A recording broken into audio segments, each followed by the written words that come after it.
You have to create space for transformation to take place. One of the things I was thinking about and getting ready to put into a LinkedIn post was if donate is the only thing that people can do to get involved with your organization, you're doing it wrong. If your only CTA is donate, if the only way that people can connect with you is donate, you're doing it wrong. Welcome, everyone. I am so excited to be here today with my friend, Floyd Jones. Floyd, welcome back to What the Fundraising. Oh my gosh, it's the place to be. Oh my gosh, now it's so good to see you, sis. My favorite days are the days we get to talk. And today is also really special because we get to talk about something that is so important to both of us, which is the power of connection and how you build connection and sustain connection. Before we get into all that, tell everybody a little bit about you and what brings you to our conversation today.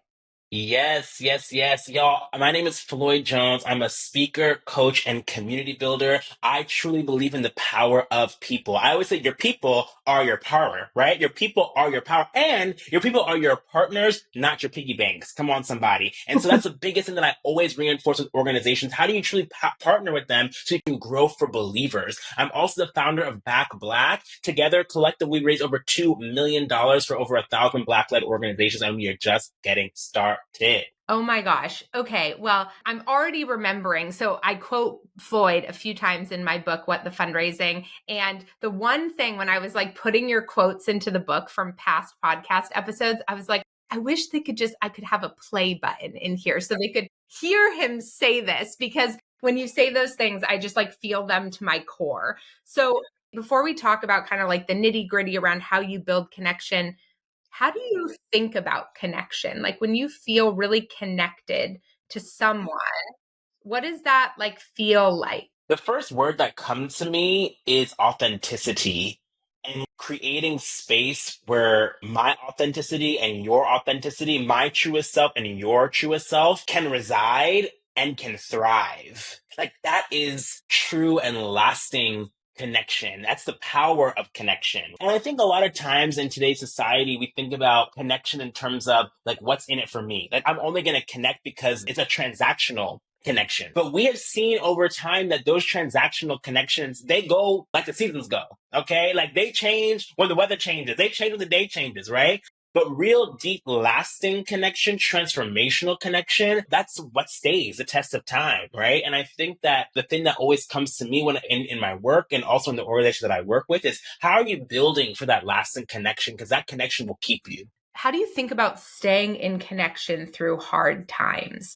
Because one of the interesting things that what you said is actually really interesting. Carol Robin, who I had on the podcast, and she wrote this book or co-wrote this book around building exceptional relationships and really talks about connection. And one of the key points is exactly what you said, letting yourself be fully known and creating space for the other person to be fully known, which is exactly what you said around that authenticity, right? How do we get to show up as our truest selves and make space for the other person to do so? And we know that whether that connection is like person to person or between a person and an organization, like a donor and an organization, there are going to be moments that don't go as planned, or there's conflict, or things Yeah. are hard. How do you think about staying in connection throughout those moments? That's such a good question. The first thing that, popped into my head when you asked that was it's really hard at times to build authentic connection when you feel like the stakes are high, right? I've recently moved into and started this philanthropic endeavor with Back Black. And sometimes in transparency, it can be difficult. The most beautiful thing about starting Back Black, I would say though, it's gotten me back in the shoes of the organizations that I serve, right? Like it's gotten me back into the place of, oh, like, this is what it's like, right? Like, this is what it's like having to go through the things. But one of the things I always say when I'm speaking to big funders, when I'm talking to big donors, I remember I went into a call and I asked somebody for $100,000, but I was like, okay, hey, we have to remember that this amount is just an amount, right? Like, it's not anything beyond that. But the impact and the power of that amount is what the focus needs to be on, right? And so when I'm thinking about real connection and thinking about how do you stay connected when things are hard, I'm not focusing on what you can give me. I'm not focusing on what your donation is. I'm not focusing on what you can provide. I'm focusing on what's the mutual impact that we want to have in this world together, right? Because that impact, that's going to stand the test of time. That's going to last. That's what's going to remain, even in a hard time and a not hard time. And I don't know if you've turned on the news lately, child, but there's hard times all around. Okay. Have you seen the price of eggs come on somebody, right? But the power that lasts beyond those things, that's what keeps people, right? I look at our relationship, right? I'm not worried or thinking about what I can do for you or what you can do for me. I'm thinking about, hey, who are you to me? What do you mean to me? How have you impacted my life? How have I impacted your life, right? And those are the things that keep the relationship strong, right? When there's nothing else to bring to the table, right? And that's another thing I'll say. The last thing I'll say, because you know I can go on. The last thing I'll say is, who are you when you have nothing to bring to the table? If you still have value, that person still has value, that's when you know you've built lasting connection. Yeah, this is the word I don't actually use a lot. And I'm not even sure how I totally feel about it. But some of what you're saying makes me think about this. There's this reciprocity of energy, right? Not even I think sometimes when we think about reciprocity, we it feels a little too tit for tat to me. But what you're talking about is this reciprocity of presence and energy and care, things that we can bring even when we have nothing else to give, right? Come on. A little word of love, a little bit of an encouragement, just knowing that you're safe with each other. Those things are so valuable always. Yes. I always say you have to create space for transformation to take place. You have to create space for transformation to take place. One of the things I was thinking about and getting ready to put into a LinkedIn post was, if donate is the only thing that people can do to get involved with your organization, you're doing it wrong. If your only CTA is donate, if the only way that people can connect with you is donate, you're doing it wrong. Let me tell you why you're doing it wrong. Look at the retention rates for one-time gifts. It's about 15% or less. 15% or less. That means a one-time donor, the likelihood of them returning is very low. But how do you boost that retention, right? You build for belonging, right? Most people need multiple touch points before they can become a recurring giver to your organization, before they can become and get more involved with your organization. That means you need other ways of connecting with them. You need to build for belonging. You need to create space for them to transform, right? You need to invite them to be a volunteer. You need to invite them to come and look behind the scenes of your program. You need to ask them for their advice and their wisdom. So maybe a regional board position, right? Or an advisory board position, right? Give them other low-level ways to get connected, right? Give them other ways to feel connected to who you are and who your organization is. That's what's going to prompt, because now they have an investment in it. I always say anybody can give you $1. Anybody can give you $1. Anybody can give you a quick donation, right? That's not what you're looking for, though. You're not looking for a quick donation. You're looking for a believer of your organization, because believers in your organization lead your organization to transformation. Come on, somebody. Okay. So I love what you just said. Also because a donation is not a sign of connection. Period. Because when I go to buy my Skittles at the store, I'm not connected to the store. I just want my Skittles, okay? Totally. And there's so many reasons why that transaction happens. And I think maybe we make this mistake to think that we are starting from a point of connection instead of realizing that sometimes maybe that person is deeply connected to us and that informed their gift. But I think a lot of times, especially for first-time givers, like what you're talking about, they're giving that gift for a million other reasons that have So many nothing reasons to do with a deep connection to your organization. And then is the time to build connection, not assume, we're already so connected to them. Right. So we can send an email that says thanks for being our best friend. And they're like, right. Who is this organization? Who I don't even remember doing this, right? How many unsubscribes do you see from your mailing list, right? How many unsubscribes? Because they're like, who is this again? The amount of times people will call and be like, I don't remember who this donation was for or to, right? Because they're not connected. Some of their friend asked. We saw the whole Facebook birthday movement, right? Like all the birthday things. We were giving because it was our friend's birthday and they wanted us to give. Not because we really knew who he was. Do you know what I'm saying? That level and those days of fundraising, in my opinion, they're not gone, but they're not things going to take you to the next level. They're not really lasting. They're not what's happening right now, because people are seeing past that. And especially right now, people want to belong to something. You know what I'm saying? They want to belong to something. And so the number one thing I would tell people is build out your donor journey now. Build out your connection journey now, right? Like that's why if you look at any of my stuff, if you go to any of my past talks, I always talk about something called the 4 C's of community building. The 4 C's of community building. I'm just going to do a little TM because listen, it's taking the world over. The 4 C's: catalyst, share the spark. That's the birthday fundraiser. That's the person saying, hey, can you make a donation? But then 2 is communicate. How do you share the story? How do you share the story, right? Because if you share your story, they're going to find themselves in your story. And if they connect with your story, that's going to lead to the glory. Come on, somebody, right? Okay. Then it's convert. How do you share the opportunity? And this is where I say there needs to be more than just donate, right? It can't just be donate. It should be volunteer. Get your company involved. Join this board. Come in and see this program behind the scenes. Go on a walk with us. There needs to be different opportunities. So build that out now. Build that out now and make sure it's sustainable now, right? And the last one is catapult. How do you share the baton? So how do you put the baton in their hand and say, hey, it started with me, but it's going to end with we, okay? It's going to continue with we, right? So now you're our ambassador now. Now you're opening up the doors for us. Now you're organizing campaigns on our behalf, right? That's how you get to that level. And so you got to build those things from the beginning. Okay, this is making me play something out for the first time. And I want to know if you agree, or I'm trying to think about this connection between connection and belonging. And some of what you're talking about here is like connection being this pathway to belonging, I think, and then belonging deepening connection, right? Like, because their sense of belonging likely creates more openness to be seen, to have that more feeling fully seen or being fully seen, and more vulnerable reciprocal relationships. And I feel like you can start to maybe have connection points without belonging, but I don't know if I think you can have belonging without connection. You can't. Because connection, like I said, it's the door. It's the thing that opens it up and says, okay, hi, we're gonna get started, right? I have a friend. I'm like a very deep feeler, but my friend, his name is Chris. I'm gonna send this to him after it goes live. But I remember we're in a mastermind together, and we had a weekend away, like a business retreat weekend away. And I remember just seeing and feeling and sensing his energy, and I was like, I want to be your best friend. Like there's something about you that I know I want to be connected to you because you can feel that energy like you talked about. You know what I mean? But because that energy was met with like energy, and now we've created and fostered our friendship and fostered our relationship, he's someone who I consider to be one of my closest friends now. We only met a few months ago.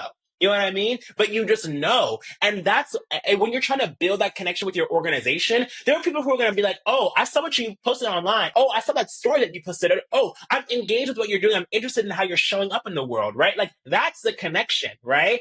But it's what you do behind the scenes and how you foster that and how you hold that transforms it into belonging, right? And that's why I always tell people that you got to think about that from the onset, right? Follow those 4 C's and then also start with what you need. I always have to bring it back. Start with what you need. Right now, with what we're doing with Backbuck, I see there are so many people coming up and like, oh, we want to help with this and we want to help with that. And I'm like, okay, first, it starts with alignment because alignment determines your assignment. I always say that. Alignment determines your assignment, right?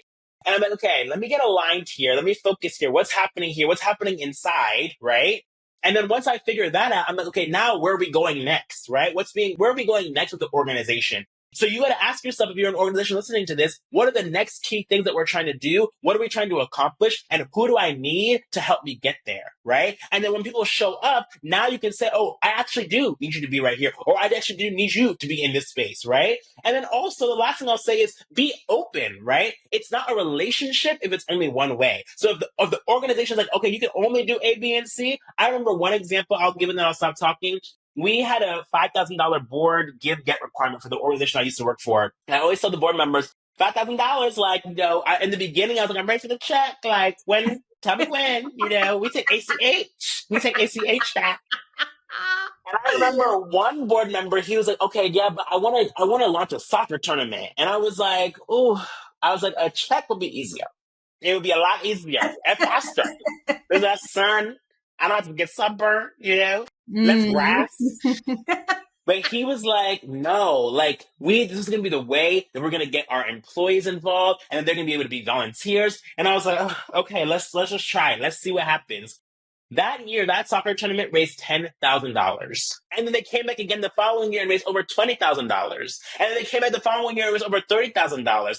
Imagine if I just said, the check is it. Maybe you're not talking about $5,000. Maybe you're talking about $50. But if you're, remember what I said, if a donation is all that you want, then a donation is all that you're going to get, right? Don't block the connection, right? Don't block the flow, right? So that's what I would say about that. It can't be a one-way street. It's about relationship. You know what I mean? You talk to your people and your people talk to you. So can I ask you a really personal question? Yeah, well, I'll let you know if this can make it into the podcast or not. We have to cut this from the, Well, I was thinking about what you said about your friend Chris. And as you were saying it, I was like, oh my gosh, Floyd, that's how everybody feels about you. No. And I'm like, people are listening to this and they're like, but Floyd, I want to be your best friend. Find me.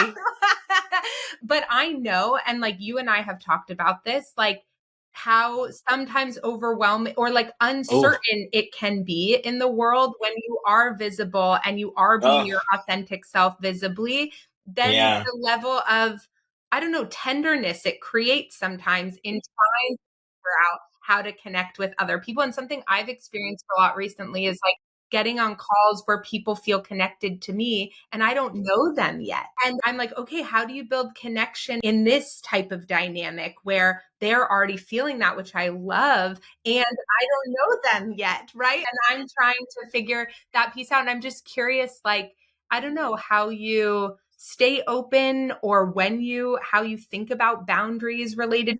I think that's an important piece for us as like change makers to figure out is like, what does it take to continue to show up in our fullness?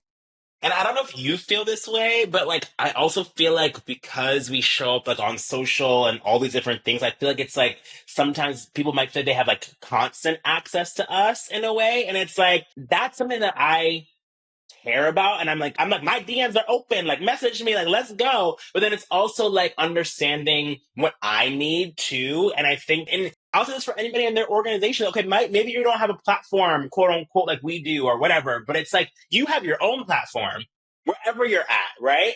And I think that it's about understanding. Like, that's why I always go back to what's aligned.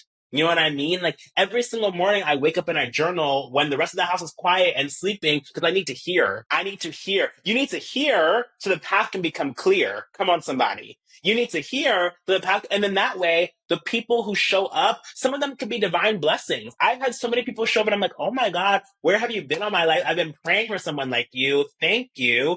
And other people, I'm like, get away. Like, I don't know what this is. You know what I'm saying? You know? But you have to allow yourself to be, because also it's like someone can be connected, but I always learned that the wrong thing or the right thing at the wrong time is still the wrong thing. The right thing at the wrong time is still the wrong thing. And so it could be maybe the person is perfect, but maybe there's just not a place for them right now. And that's okay. You know what I mean? I say, okay, well, let's circle back. I'm good for a circle back. Okay. That's such a good reminder to organizations too, I think, who are trying to create connection with their constituents or deeper connection with their constituents, because I think sometimes we think like, oh, that person didn't want to connect with me before, so they're not interested. But exactly to your point, it could have been the right thing at the wrong time. And that's why those like prompting and not hounding people, but giving people ongoing opportunities to participate in a diverse ways creates more opportunities for connection or for those to arrive at the right time too. Exactly. And you don't want to force something. Like as you were talking, I was reflecting on something that we were talking about before, but it's like you don't want to force something. You don't want to try to fit something in a box that it wasn't created for. You know what I mean? Like, because it's not going to last. It's not going to sustain. You know what I mean? And that's why I think we see, yes, there are technical and tactical things that fundraisers and organizations need to be doing. But I also think trying to force something from a funder or force something from a partner that just doesn't work and isn't aligned, that doesn't serve anybody. You know what I mean? It's just taking up time. And I think that's why, like I said, you got to hear so the path can become clear. Gosh, I had somebody like reject something of mine, a proposal of mine earlier today after some weeks of follow up and where I thought it was going in a different direction. And, she said, it's just not going to work right now. And I wrote her back and I was like, thank you so much for just like letting me know. I was like, the clarity is so helpful. And I so Ah, appreciate you yes. taking the Yes. time to like fill me in on what's happening, you know? And I just think like no's are sacred and they are important. And clarity with Period. no one who is listening to this show right now has any lack of opportunity. I will just say that. Ooh. Like, I Ooh. do not believe there is a single Yes. person listening to this that has a shortage of opportunity. Our challenge is figuring out opportunity for connection, for building community, for finding the right people. Like, there is so much for every single person listening to this. The challenge is prioritization, and Yes. clarity opens up space for that. And so I love hearing no Mm, because I'm just mm. like, thank you so much for telling me that Yes. this is not right for you right now so that I can move on from it because it takes So a good. certain amount of our like energy, our brain space, our anticipation, our anxiety, whatever, all those things. And I know we're so afraid of the no, but for me, I'm just like, oh my God, I choose that over ambiguity every day of Eh, the week. 100%. Because then you can move on. Like you said, I love that. Don't ghost people, please, Lord. Yeah, Don't, I hate ghosting. But I made a post the other day where it was like, not every donor is for you. Not every yeah, partner is for you. Like, and that's okay because every no gets you closer to your yes. yeah. Every no gets you, and also a huge problem that I've seen is that you're so afraid of the no that you don't go. But if you don't go, then you'll never know. KNOW, period. 100%. You know what I'm Okay, so saying? how do you like you were talking about that like inner alignment piece and connection with ourselves as like some of the foundation of all of this. It's hard. Like I'm going to share this cuz I think she'd be okay with it. But Emmy came home from school the other day and there's this little boy, she's almost 6 now. There's this little boy who has a crush on her at school. And I know it's the Mm-mm. first time Hey, we've my dealt with Dua this. Lipa child. I know. First time we've dealt with this. And but then he had been telling her he had a crush on her. And then he one day decided he didn't have a crush on her anymore. And he told her that. And so she came home really sad. And I said, well, do you have a crush on him? And she said, no. And so at first, my I first love reaction it. was like, then why do you care about him having a crush on you? But what I actually said to her was, it still makes sense to feel sad about that because Yeah. sometimes when we feel like somebody made us feel a certain way and then took it away, or Ooh. we feel like they don't like us anymore, it can hurt our feelings even if we don't like them that same way. It still hurts when it feels like that is sort of taken away. And so it makes sense that you feel that way. And I just like, to that point about like, okay, so we are going to hear rejection. We are going to get ghosted. We are going to be, I think a lot of times as fundraisers, we feel like we are just putting ourselves out there over and over again. And there are just these waves of impact coming back on us emotionally. How do you like stay in your center or stay in that alignment connected to self in all that? Oh, that's so good. Affirmations. I do a lot of affirmations. That's been so helpful for me because we have so many of these limiting beliefs that have been literally written into our bodies, written into our nervous systems. And so every morning, every night, I practice my affirmations. I pray. One thing I've been really leaning on is sleeping and just making sure I sleep. You know what I'm saying? Before I used to be like, oh, I'm Superman. I'm like, I'm not Superman. And I'm going to bed and I'm going to drink my water and mind my business. You see? Okay. I'm going to drink my water and mind my business. Okay.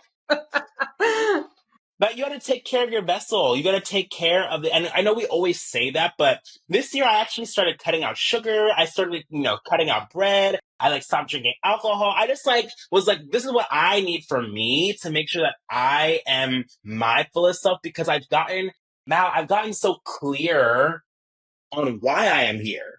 I've gotten so clear on what I know I'm supposed to do. It doesn't make it easier. There are so many different things that make it harder, but I would say that with that clarity now comes responsibility because I feel like if you have an organization, if you have anything, you are now a facilitator. Your job is to facilitate this thing into being, right? Life has called on you to make this impact. Life has called on you to eradicate this issue. Life has called on you to be this light. If life is calling on you, are you going to answer? Are you going to answer? Are you going to keep putting it to voicemail?